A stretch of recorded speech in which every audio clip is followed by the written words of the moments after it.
বাজারে সপ্তাহের ব্যবধানে দাম বেড়েছে পেঁয়াজের, সেই সঙ্গে বেড়েছে আদা, রসুন সহ কিছু সবজির দাম। তবে দাম কমেছে আলু, ডিম ও পোলট্রি মুরগির। এছাড়া অপরিবর্তিত রয়েছে চাল, ডাল, তেল, মাছ ও মাংসের দাম। চট্টগ্রামের বাজার দর জানাতে আমাদের সাথে এই মুহূর্তে যুক্ত হচ্ছেন সহকর্মী রাজীব বড়ুয়া। রাজীব, চট্টগ্রামের বাজারে আজ কোন কোন পণ্যের দাম বাড়তি, বিশেষ করে সবজি, চাল, পেঁয়াজের দাম কেমন দেখছেন? বাজার মনিটরিং ব্যবস্থা কেমন রয়েছে?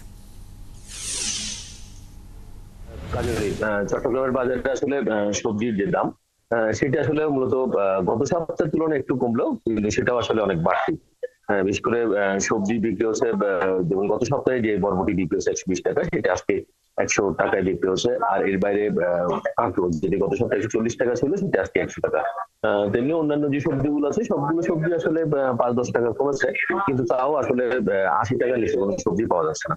তো এটি আসলে সাধারণের নাগালের বাইরে, এবং ব্যবসায়ীরা বলছেন এই সময়ে এসে আসলে সবজির যে সরবরাহ সেটি আসলে কিছুটা কম। তো এই কারণে আসলে চাহিদাটা বেশি, কিন্তু সরবরাহ কম থাকার কারণে যেভাবে আসলে দামটা কমার কথা ওভাবে আসলে কমছে না। সামনের দিনে হয়তো সবজির সরবরাহটা বাড়লে তখন হয়তো দামটা আর একটু নিয়ন্ত্রণে আসবে। আর এছাড়া আমরা যদি পেঁয়াজ রসুনের কথা বলি, গত সপ্তাহের তুলনায় এই সপ্তাহে আমরা দেখি যে দেশি পেঁয়াজ এর দাম বেড়েছে 5 টাকা। গত সপ্তাহে যেটি 45 টাকা ছিল, সেটি এখন বিক্রি হচ্ছে 50 টাকা।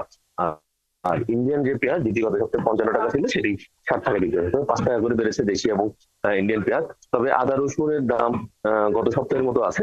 রসুন বিক্রি হচ্ছে প্রতি কেজি 200 টাকা করে, আদা বিক্রি হচ্ছে 120 টাকা করে।